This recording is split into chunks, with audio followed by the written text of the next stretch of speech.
दोस्तों नमस्कार। स्वागत है आपका हमारे इस YouTube मंच पर। दोस्तों, अंतर्राष्ट्रीय स्तर की रेसलर विनेश फोगाट के साथ आज जो कुछ भी हुआ, निश्चित तौर पर वो बहुत दुखद और त्रासद है। दुनिया के सबसे बड़े लोकतंत्र, सबसे बड़ी आबादी वाले देश भारत के 142 करोड़ लोगों की भावनाओं को जिस प्रकार से धक्का पहुंचा है, ओलंपिक कमेटी के निर्णय से धक्का पहुंचा है कि विनेश फोगाट फाइनल में पहुंचने के बावजूद नहीं खेल सकती, फाइनल नहीं खेल सकती। और जिन्हें सेमीफाइनल में हराया, क्यूबा की जिस रेसलर को हराया, वही अब फाइनल खेलेंगी। निश्चित तौर पर इस देश के लिए एक सदमे जैसा है। विनेश फोगाट के साथ जो हुआ उनके लिए निजी तौर पर भी एक सदमे जैसा है, क्योंकि विनेश फोगाट एक रेसलर के तौर पर नहीं बल्कि एक 142 करोड़ लोगों की उम्मीदों का बोझ उठाए खेल रही थी। आखिर क्या यह साजिश है? क्या भारत को पदक से वंचित करने की कोई साजिश की गई ओलंपिक समिति में, या वाकई 100 ग्राम वजन बढ़ने को लेकर इतना बवाल जो मचा, वाकई इतने नॉर्म्स, इतने नियम स्ट्रिक्ट हैं, कड़े हैं, जिस वजह से उन्हें बाहर होना पड़ा, फाइनल में पहुंचकर गोल्ड मेडल के करीब पहुंचकर बाहर होना पड़ा। अगर यहां विनेश फोगाट हार भी जाती, फाइनल मुकाबला हार भी जाती, तब भी उन्हें सिल्वर मेडल मिलता। और जब सिल्वर मेडल उनका मिलना तय ही हो गया था, गोल्ड मेडल के लिए वो लड़ रही थी और पूरे देश को उम्मीद थी कि गोल्ड मेडल मिलेगा, यहां से यदि इस तरह की घटना हो और इस घटना के बाद साजिशों की बू आनी शुरू हो जाए, तो जरा परत दर परत उन परिस्थितियों की पड़ताल करना जरूरी हो जाता है कि आखिर क्यों यह हालात पैदा हुए कि लोगों को इसमें साजिशों की बू आ रही है। सवाल यह है कि विनेश फोगाट चर्चा में क्यों है? खेल के अलावा भी वो चर्चा में है क्योंकि उन्होंने इस देश की उम्मीदों के साथ साथ जो एक सेलिब्रिटी से, जो एक जानी मानी हस्ती से लोगों के सामाजिक दायित्वों की पूर्ति होती है, जिससे आजकल के सुपरस्टार चाहे वो किसी भी फील्ड के हो, जी चुराते हुए नजर आते हैं, सत्ता की गोदीगिरी करते हुए नजर आते हैं। विनेश फोगाट ने वो नहीं किया था और तभी साजिश वाली थ्योरी वहां से पैदा होती है। साजिश हुई या नहीं हुई किसी को नहीं पता, लेकिन जरा एक एक कर उन परिस्थितियों को देखिए जिन परिस्थितियों में विनेश फोगाट ने इस देश की उम्मीदों का बोझ उठाया, सत्ता के करीब बैठे हुए लोगों से लड़ाई लड़ी और अंततः ओलंपिक में रेसलिंग में 50 किलोग्राम स्पर्धा में फाइनल तक पहुंची। फाइनल तक पहुंचना किसी चैलेंज से कम नहीं था। पहली भारतीय महिला रेसलर जो 50 किलोग्राम फ्री स्टाइल कुश्ती में, फ्री स्टाइल रेसलिंग में फाइनल तक पहुंची, और वहां से उम्मीदों का धाराशायी होना निश्चित तौर पर इस देश के आम लोगों के, इस देश के जज्बात पर एक वज्रपात की तरह है। लेकिन इसमें साजिशों की बू, कॉन्स्पिरेसी थ्योरी की बू जिन लोगों को आ रही है, तो आखिर क्यों आ रही है? हम एक एक कर पड़ताल करते हैं, 4 बड़ी परिस्थितियों की पड़ताल करते हैं कि आखिर हुआ क्या। सबसे पहला, विनेश फोगाट ने रेसलिंग संघ के अध्यक्ष, उस वक्त के अध्यक्ष ब्रजभूषण शरण सिंह के खिलाफ जंतर मंतर पर प्रदर्शन का नेतृत्व किया, प्रताड़ना के आरोपों को लेकर प्रदर्शन का नेतृत्व किया। नौबत यहां तक आई कि सुप्रीम कोर्ट के आदेश के बाद दिल्ली पुलिस ने एफआईआर दर्ज की थी। सोचिए, एफआईआर दर्ज कराना हर नागरिक का फंडामेंटल राइट्स है, और देश की एक नामचीन हस्ती विनेश फोगाट को एफआईआर दर्ज कराने के लिए, उनके साथ की महिला खिलाड़ियों को एफआईआर दर्ज कराने के लिए जंतर मंतर पर बैठना पड़ा। पुलिस के द्वारा उन्हें घसीटा गया। प्रियंका गांधी तक वहां तक पहुंची थी, संसद में यह मुद्दा उठा, और तब से लेकर सत्ता के पिट्ठुओं और विनेश फोगाट के बीच लगातार एक अलग तरह के संबंधों का निर्वाह होता रहा। सत्ता के साथ उनके संबंध सहज नहीं रहे। और लेकिन क्या इस देश में एक खिलाड़ी का, एक स्पोर्ट्समैन का, एक सेलिब्रिटीज का क्या कोई सामाजिक दायित्व नहीं होता? क्या वो अपनी भावनाओं को सार्वजनिक तौर पर व्यक्त नहीं कर सकते? निश्चित तौर पर कर सकते हैं। विनेश फोगाट ने वही किया, क्योंकि उनके आरोपों की माने तो जो उन लोगों के साथ प्रताड़ना हो रही थी, वो उनके निजी जीवन पर एक हमला था। अब वाकई हो रही थी, नहीं हो रही थी, ये न्यायालय साबित करेगा। लेकिन आरोप लगाने का और एफआईआर करने का, जांच की मांग करने के अधिकार से विनेश फोगाट को तो छोड़िए, इस देश में किसी भी नागरिक को वंचित नहीं किया जा सकता। उन्होंने अपने अधिकारों का प्रयोग किया। कुश्ती संघ में भी परिवर्तन हुआ, लेकिन बिठाए तो गए डमी, जैसा इन लोगों का कहना है। अब सवाल उठता है कि क्या सिर्फ यही एक कारण था कि जंतर मंतर पर ब्रजभूषण शरण सिंह के खिलाफ प्रदर्शन करना, इस वजह से ही सत्ता उनके खिलाफ हो गई, या सत्ता वाकई उनके खिलाफ है? हालांकि आज प्रधानमंत्री ने ट्वीट करके उनको ढाढ़स बंधाने की कोशिश की है, लेकिन कल से ही जब वो फाइनल में पहुंची थी, तब से सोशल मीडिया में चर्चा चल रही थी कि जिन विनेश फोगाट का नाम लेकर ब्रजभूषण शरण सिंह ने तमाम आरोप मीडिया के सामने लगाए थे, उनको बधाई देने में बीजेपी के लोगों को कैसा लगेगा। खैर, दूसरा मुद्दा भी है इसमें। कारण नंबर 2, किसान आंदोलन, चाहे वो 13 महीनों तक विवादास्पद कृषि कानूनों के खिलाफ चला हो, चाहे वो मौजूदा दौर का किसान आंदोलन हो, जिस किसान आंदोलन में पंजाब और हरियाणा के किसानों की बड़ी भागीदारी है, पश्चिमी उत्तर प्रदेश के किसानों की बड़ी भागीदारी है, विनेश फोगाट खुद किसान परिवार से आती हैं, वो एक कारण तो नहीं है जिस वजह से सरकार नाराज है, क्योंकि इस आंदोलन को उन्होंने नैतिक तौर पर अपना समर्थन दिया था। एमएसपी गारंटी और स्वामीनाथन फॉर्मूले की मांग को लेकर जो आंदोलन चल रहा है, शंभू बॉर्डर से सिंघू बॉर्डर तक देश के अलग अलग हिस्सों में, उसे भी विनेश फोगाट का समर्थन हासिल था। और कोई बुराई भी नहीं है किसी के द्वारा किसी शांतिपूर्ण आंदोलन का समर्थन किया जाता है। तो क्या ये एक कारण है जिस वजह से लोगों को साजिशों की आशंका नजर आ रही है, या कोई और कारण है? तीसरा मुद्दा, ओलंपिक ट्रायल का विवाद। ओलंपिक ट्रायल का विवाद क्यों खड़ा हुआ? ओलंपिक ट्रायल का विवाद इसलिए खड़ा हुआ क्योंकि ओलंपिक ट्रायल के पहले Vinesh Phogat 53 kilogram free style कुश्ती में भाग लेती थी, फ्री स्टाइल रेसलिंग में 53 केजी फ्री स्टाइल रेसलिंग।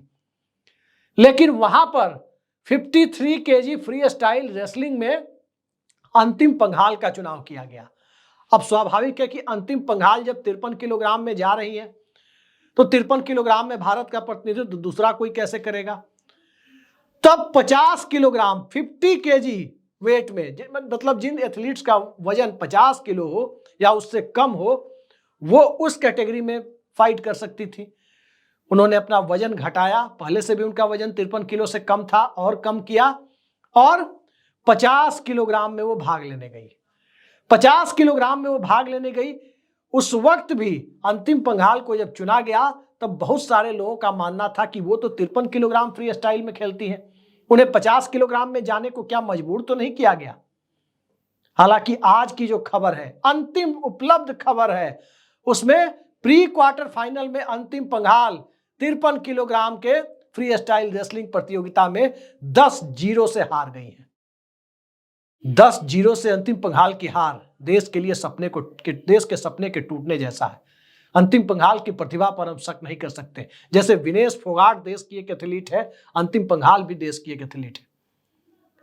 लेकिन 53 किलोग्राम की जगह 50 किलोग्राम में भेजा जाना या उन्हें जाने को मजबूर करना, चाहे जैसे भी हो, यह निश्चित तौर पर देश में कई लोगों को नागवार गुजरा कि जिस मामले में जिसकी एक्सपर्टीज है, जिसमें विशेषज्ञता है, उसको छोड़कर दूसरी कैटेगरी में क्यों भेजा जा रहा। ये 3 महत्वपूर्ण सवाल तो है ही। चौथा महत्वपूर्ण कारण या सवाल यह है कि विनेश फोगाट ने 12 अप्रैल को एक ट्वीट किया, और उस ट्वीट को आप हमारे स्क्रीन पर भी देख सकते हैं कि उस ट्वीट में एक लंबा ट्वीट किया। खेल मंत्री उस वक्त के अनुराग ठाकुर को भी उसमें टैग किया था, और लंबा ट्वीट करके उन्होंने लिखा था कि 19 अप्रैल को, आप देख सकते हैं क्या लिखा है, संक्षेप में आपको बता देता हूं, वैसे आप देख सकते हैं इसे। उन्होंने लिखा है कि 19 अप्रैल से ओलंपिक का ट्रायल शुरू हो रहा है, और उस ट्रायल के लिए मेरे कोच और फिजियो को अनुमति नहीं दी जा रही है। क्या यह सब ब्रजभूषण शरण सिंह के द्वारा, डमी अध्यक्ष जो बनाए गए हैं संजय सिंह, उनके द्वारा किया जा रहा है, उनके इशारे पर किया जा रहा है? इसी तरह की बातें उन्होंने लिखी, और साफ साफ लिखा कि इनके बिना, यानी कोच और फिजियो के बिना, उनका वहां तक जा पाना संभव नहीं होगा। ये पूरा ट्वीट आप पढ़ सकते हैं कि कोच और फिजियो के बिना उनका वहां तक जा पाना संभव नहीं होगा। ये 12 अप्रैल 2024 का ट्वीट। अब सवाल ये उठता है कि आखिर सरकार इन तमाम मुद्दों को लेकर, विनेश फोगाट के 12 अप्रैल के ट्वीट को लेकर क्या सजग थी? क्या इस पर कोई कार्रवाई हुई? क्या उनकी चिंताओं का वाजिब निराकरण किया गया, समय रहते किया गया? और यदि नहीं किया गया तो क्या यह सिस्टम का दोष नहीं है? भारत सरकार से उन्होंने ट्वीट करके मांग की थी कि उनकी समस्याओं का निराकरण किया जाए। ये तमाम सवाल एक ऐसे दौर में उठ करके सामने आ रहे हैं जब विनेश फोगाट को सेमीफाइनल जीतने के बाद, क्यूबा की रेसलर को हराने के बाद जो परिस्थितियां उत्पन्न हुई, रात भर में सपनों का धाराशायी हो जाना, पूरे देश के लिए जो गुजर रहा है वो कोई शब्दों में बयान नहीं कर सकता। मुझे याद है अपने स्कूल के दौर की, जब 4वीं-5वीं क्लास में पढ़ता था, तब की एक घटना याद है। 9 मार्च 1996 को क्रिकेट टूर्नामेंट में, वर्ल्ड कप क्रिकेट में भारत ने क्वार्टर फाइनल में पाकिस्तान को हराया था। अजय जडेजा ने वकार यूनुस की धज्जियां उड़ा दी थी। वेंकटेश प्रसाद ने आमिर सुहेल को जो बोल्ड किया था, वो मौका भुलाए नहीं भूलता, वो वाकया भुलाए नहीं भूलता। और 4 दिन बाद 13 मार्च को ईडन गार्डन में जो आग लगी थी, ईडन गार्डन में भारत की उम्मीदें जो धाराशायी हुई थी, उस पर पूरे देश में मातम का माहौल उत्पन्न हो गया था। मातम जैसी स्थिति पूरे देश में थी। आज क्रिकेट सिर्फ एंटरटेनमेंट का साधन हो गया है। उस दौर में क्रिकेट भारत में धर्म की तरह था और खिलाड़ी भगवान की तरह पूजे जाते थे। तो इस देश में स्पोर्ट्स को लेकर जो दीवानगी है, विनेश फोगाट को लेकर कल से जो यूफोरिया था पूरे देश में, उन सपनों का एक साथ टूट जाना, ये सबको बड़ा नागवार गुजर रहा है। आखिर किसने साजिश की? ये साजिश हुई या नहीं हुई? हुआ क्या आखिर अंतर्राष्ट्रीय ओलंपिक संघ की सदस्य नीता अंबानी, रिलायंस से जुड़ी हुई मुकेश अंबानी की पत्नी, वो वहां मौजूद थी। क्या उन्होंने विरोध दर्ज कराया? क्या भारत सरकार ने इस मुद्दे पर कोई औपचारिक विरोध दर्ज कराया है? क्या भारत के प्रधानमंत्री नरेंद्र मोदी आईओसी के प्रेसिडेंट से सीधे बात कर इस मुद्दे का रास्ता हल निकालने की कोशिश नहीं कर सकते थे? ये तमाम तरह की चीजें हैं जिसमें लोगों को उम्मीद है कि भारत के प्रधानमंत्री कोशिश कर सकते थे। क्या इतने कड़े कानून है ओलंपिक को लेकर के कि 100 ग्राम वजन को लेकर यह मामला इतना तूल पकड़ लेगा? और सबसे बड़ा सवाल यह कि कल तक 24 घंटे पहले तक उनका वजन 50 किलोग्राम से कम था और वो उसी में सेमीफाइनल जीत करके आ रही थी। आखिर क्या हो गया 24 घंटे में कि वजन 50 किलोग्राम से 100 ग्राम ज्यादा बढ़ गया? यह हुआ क्या कि 24 घंटे में ही 100 ग्राम वजन बढ़ गया? क्योंकि उस वक्त 49.9 किलो वजन की बात कुछ लोग कह रहे हैं। हालांकि मुझे नहीं पता कि वाकई कल जब वो सेमीफाइनल जीती थी तो 49 किलो 900 ग्राम के आसपास उनका वजन जो लोग कह रहे हैं वाकई था या कॉन्स्पिरेसी थ्योरी का हिस्सा है। लेकिन इतना तो जरूर है कि 50 किलो से कम था, तभी वो सेमीफाइनल खेल पाई और सेमीफाइनल में 3-2 से जीत पाई। अचानक रात भर में उनका वजन कैसे सीधे 100, 150 या 200 ग्राम बढ़ गया, जिससे वो 50 किलोग्राम की सीमा को पार कर गई? और क्या दोबारा उनकी वेट चेकिंग के लिए वक्त आधे एक घंटे बाद दिया गया, जिससे वो कुछ पसीना बहा करके अपने वजन को कम कर सके, कुछ मेहनत का काम करके वजन को 50-100 ग्राम नीचे लाने की कोशिश कर सके? क्योंकि जब 100-150 ग्राम वजन रात भर में बढ़ सकता है तो थोड़ी सी वर्जिश करने के बाद, थोड़ी सी मेहनत करने के बाद 2-4 घंटे में घट भी सकता है। क्योंकि दोनों बातें साथ चल रही है कि इतनी जल्दी 150-200 ग्राम या 300 ग्राम जितना भी बढ़ाओ, वजन बढ़ कैसे गया? और जब बढ़ सकता है तो घटाने का मौका क्यों नहीं दिया गया? क्योंकि प्रतियोगिता शुरू होने में तो वक्त था। इस देश में पूर्व की सरकारों में देखा गया है कि जब भी खिलाड़ियों के साथ किसी भी तरह की कोई समस्या आती है, पूरी सरकार खड़ी हो जाती है।